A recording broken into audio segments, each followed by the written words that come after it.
Good evening and welcome to Prime Business with me, Emma Davis. Tonight, banking consultant Dr. Richmond Etiahin has disclosed that 4 more banks may likely be giving advisors like UMB to help monitor their recapitalization efforts and implementation of governance reforms. His prediction follows the appointment of Dr. Joseph Franz as an advisor to Universal Merchant Bank Limited by the Bank of Ghana. Reacting to the development, Dr. Etiahin lauded the regulator for taking such a proactive measure to prevent the issue from having an impact on the financial sector.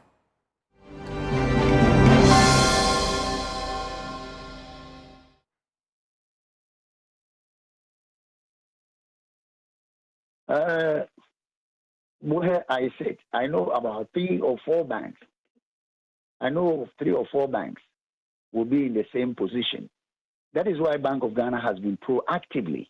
What they have done is a proactive strategy to start early so that it doesn't become seismic. When we say seismic, it doesn't affect the sector. As they have started, I'm sure those who are not ready will be also getting ready to ensure that they are following their recapitalization plans. Other than that, they will also appoint advisor to come and sit at your bank, board meeting, shareholders, to monitor it closely to ensure that there is a total compliance of this recapitalization plan for which you have already submitted to Bank of Ghana, and it has been approved because it was one of the requirements for the DDEP. If you read the DDEP and the approval by the IMF conditionality, it was one of the conditions that banks who fall short of capital will need to submit plan to Bank of Ghana for Bank of Ghana to approve, to give you time to fulfill the recapitalization plan. Country's senior partner at PwC, Vish Ashiagbo, has called for increased gender diversity within the banking sector. Mr. Ashiagbo argues that diversity allows everyone to leverage on each other's strengths, thereby ultimately promoting growth and development within the banking sector. He spoke to Joy Business at the launch of the PwC's 2024 Gender Diversity Banking Report in Accra. Mrs. Firm, PwC has reaffirmed its commitment to advancing gender equity by launching its Gender Diversity Banking Report, changing currency, examining trends and challenges of female participation in Ghana's banking sector. Speaking to Joy Business, country's senior partner at PwC, Vish Ashiagbo, emphasized the importance of a balanced gender representation in decision-making within the banking sector. If you look at the wider economy, a lot of the activity, we always talk about Ghana being an SME-driven economy, and a lot of that activity is actually run and led by females. So if you look at financial services, or banks in particular, as basically intermediaries that support businesses, then if those who are driving the economy are largely female or are significantly female, then you'd expect that to make impact and make progress, then those who are facilitating that activity should be broadly represented so that they understand the issues, they can really address the needs of the stakeholders so that overall we get the impact that we're looking for. Andrea Opoku-Dramina is a manager at PwC and urged stakeholders to prioritize accountability.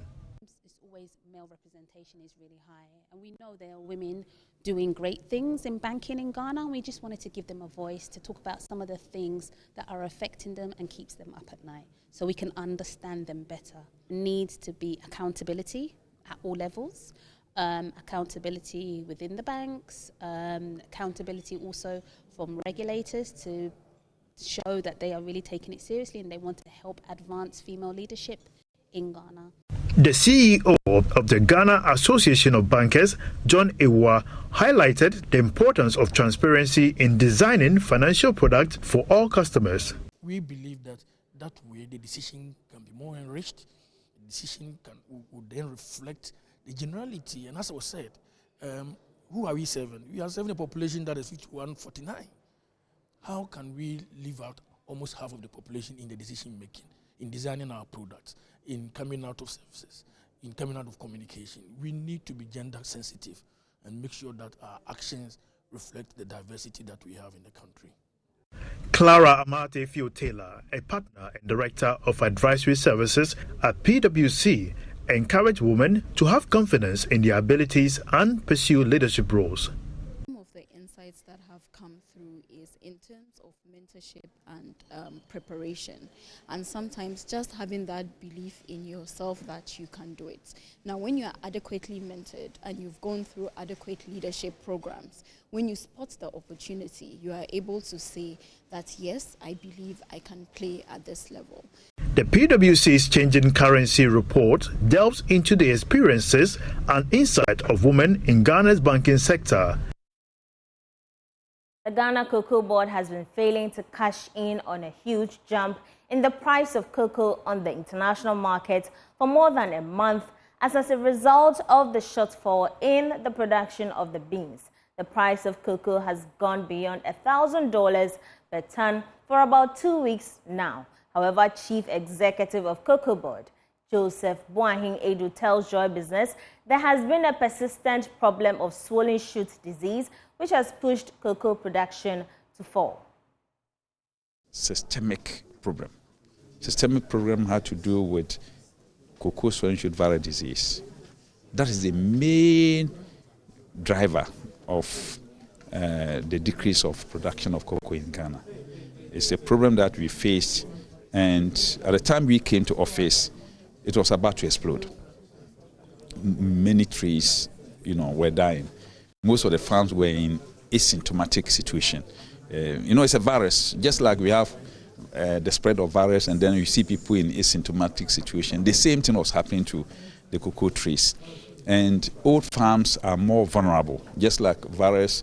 Old people, are vulnerable. The same thing is affecting the cocoa destiny. And it's since time immemorial, scientists have done all they could, more than 80 years in Ghana, and they haven't found any, remedy that is medicine for that. And the only solution is to cut the trees, destroy the stumps, and then replace them, which is also difficult for farmers to do it on their own. I always say that no farmer can do that, because for a farmer to have, let's say, 10 acres of cocoa farm, you might have spent about 15, 20 years to develop that. People who come from cocoa growing areas, they know that takes quite, life investment, time to have a cocoa farm. Not less than 10 to, not 15 to 20 years to have 10 acres. But when the disease strikes, you have to cut everything. So if you have 10 acres, you have to cut all the 10 acres and replant in 1 year. Imagine 15 years, 20 years life investment. You are called upon to do it within 1 year. No farmer can do that. No farmer can do that without intervention. That's how come the president actually backed us and also led us to go to FDB to secure funding. And we have made a lot of progress in the field. Very soon we'll be taking you there to go and see what is happening. Yes, we've rehabilitated, we call it rehabilitation. We've cut a lot of trees and then replanted them, and they've started fruiting. That gives us hope.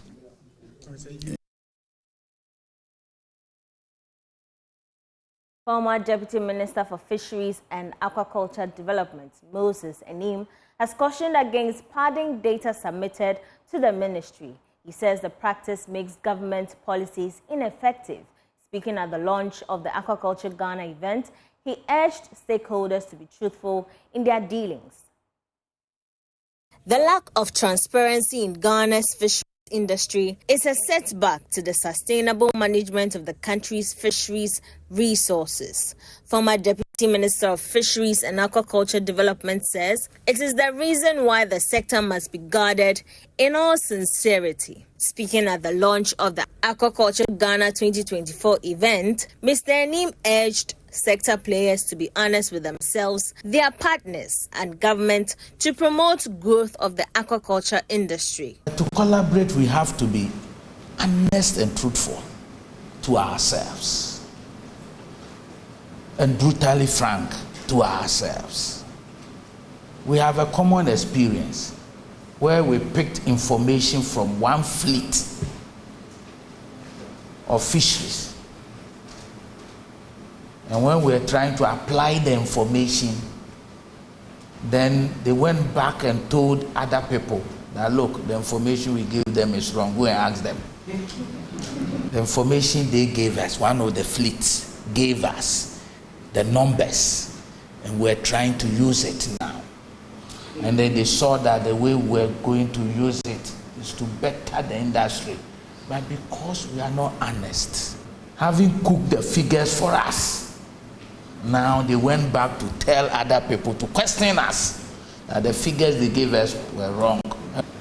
Give us the data, the honest, accurate data, so I can take the course and I'll advance your course. Because for me, I am here today, and I'll continue to be with you, because I see aquaculture as the only viable alternative. Meanwhile, some fish farmers called on government to address pressing challenges like access to finance, especially after the Akosomo Dam spillage, which has led SMEs in the sector to shut down. The main challenge for the small farmers or medium-scale farmers to not expand or flourish is we don't get any financial support from any bank in Ghana.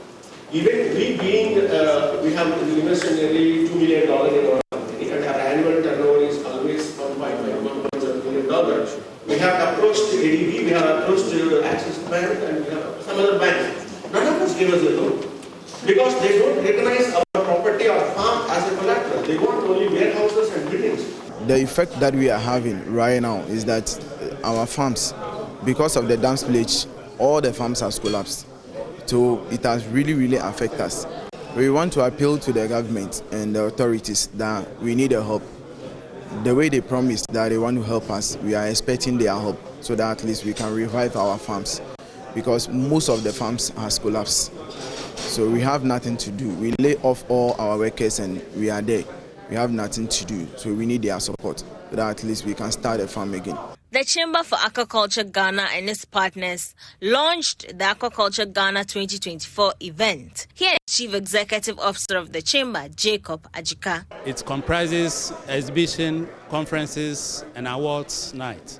It is an event that the Chamber of Aquaculture Ghana and its partners have created to promote the aquaculture industry and also to encourage stakeholders to be more responsible towards sustainable production.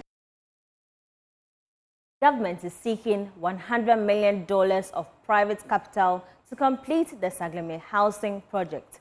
This was after it completed fresh assessment of the 5,000 affordable housing units to fast-track completion for public use. Kojo Oponkroma is Minister for Works and Housing and has been speaking on PM Express Business Edition, which airs tonight at 9 p.m. on this channel. I think it's always important to recall the history of Sagleme. Sagleme was an affordable housing project for which the government of Ghana contracted a $200 million loan to construct 5,000 units for the benefit of Ghanaians. $196 million was paid and 1,000 units were partially developed. And there's no money to finish it. Because 196 million was paid, only about 1,000 partially developed units were developed. Minister Tachia commissioned the Ghana Institute of Surveyors to do a forensic assessment of the work that had been done there. And it didn't come up to even the 196 million that had been paid.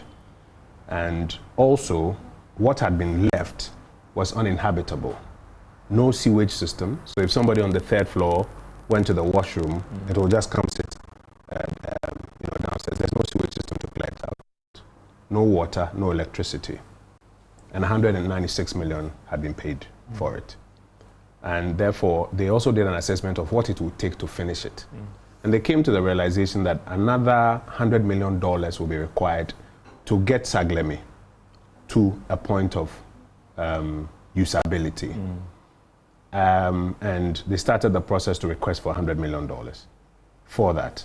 the government or cabinet declined that after spending $196 million for 5,000 units and only 1,000 partially developed units were availed, an extra 100 million of taxpayers' money could not be put into it. And so when Minister Sensubuachi came, he started the exercise based on the cabinet directive to bring in private sector participation to complete Saglemi. So they put together a technical working group that had started some work. When I came in about 4 weeks ago, I've met with the technical working group. Yesterday, I had a site meeting with them at Saglemi to also see if what I'm reading on paper is the same as what is on the ground. And we went there with surveyors and a few other people to at least have a cursory view of what was on the ground.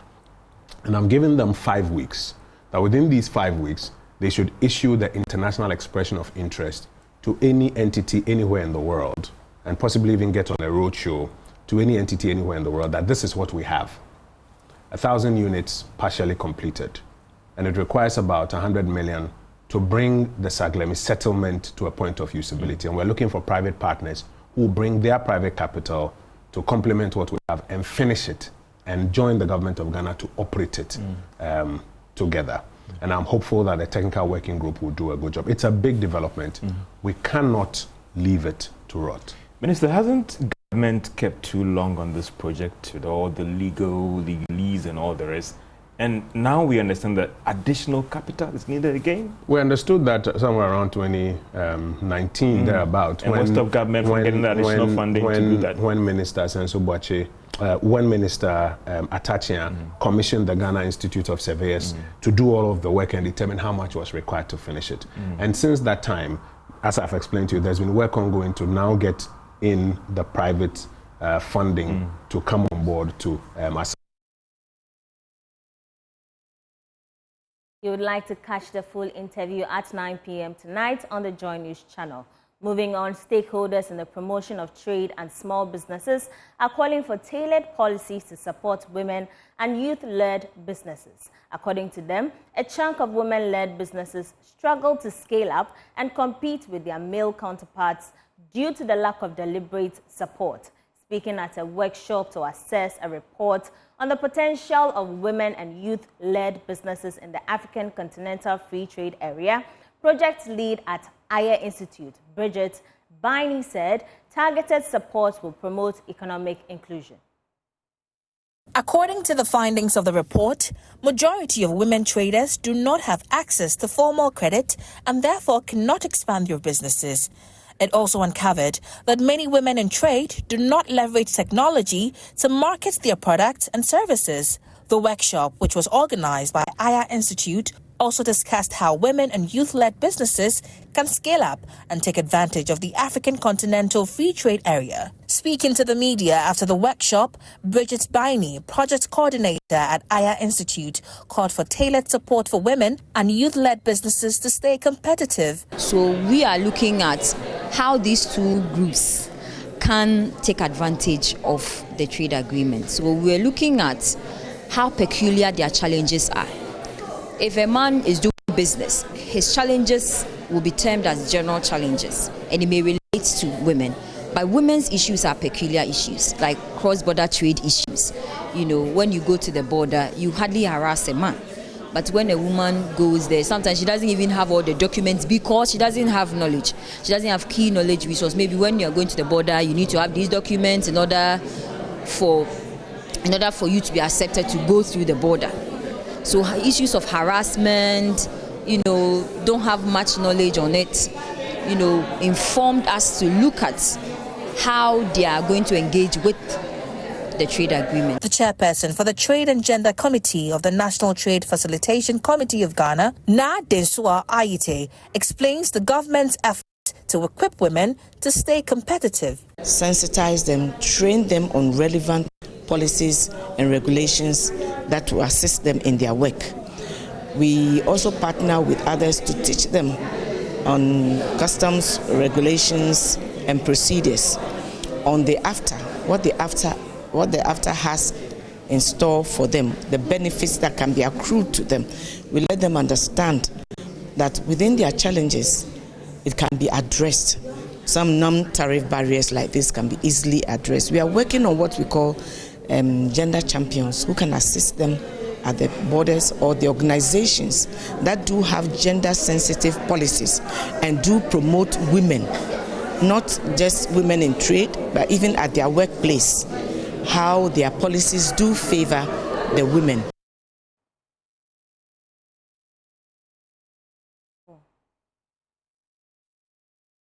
Everybody needs good karma, especially entrepreneurs.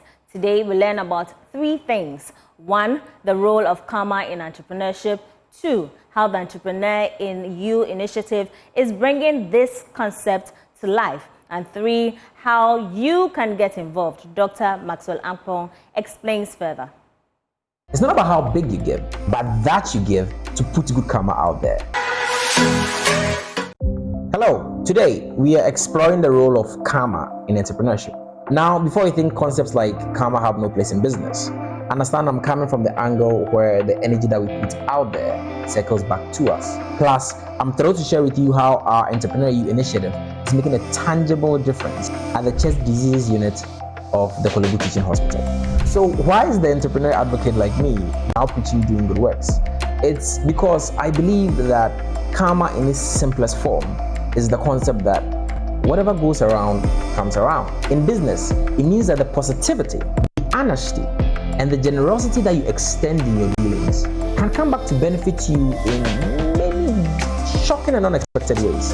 Whether it's through the loyalty of satisfied customers, or the dedication of your happy employees, or even the unwavering support of the community that you work in, know that good karma is the foundation on which long-lasting success is built. To bring this concept to life, this Entrepreneur You initiative from the Africa School of Entrepreneurship has partnered with the Kolebu Teaching Hospital, specifically the Chest Diseases Unit. By contributing a monthly token, stakeholders of this initiative, like you, like me, can help provide essential care and medication for those that need it the most. Understand that most of us are giving 2 digits. It's nothing major. It's not about how big you give, but that you give to put good karma out there. It's a powerful example of how entrepreneurs like you and me can extend our impact beyond the business world by creating ripples of positivity that can reach far and wide. And yes, I 100% bet that this good karma that myself, my team, and the many of you that have decided to join us are putting out there shall boomerang its way back to us in force. I bet on this not because I'm a betting man, but because it's fundamental to the laws of karma. It's how karma works. One other thing that we also need to remember is that business is not just about profit margins and market share. It's about the legacy that we leave behind. It's about the impact that we make on and in the world that is around us. So by supporting causes like the Chest Diseases Unit of the Kolebu Teaching Hospital, we are not just doing good, but we are also fostering a cycle of goodwill that will benefit everybody involved. So join us, call the Entrepreneur You initiative, and add your drop to this flow of karma that we are putting out there through the Chest Diseases Unit of Kolebu Teaching Hospital. Thank you for watching, and thank you for joining in advance. Keep well. For tonight, I am Emma Davis. For more business news, do log on to myjoyonline.com. Have a good evening.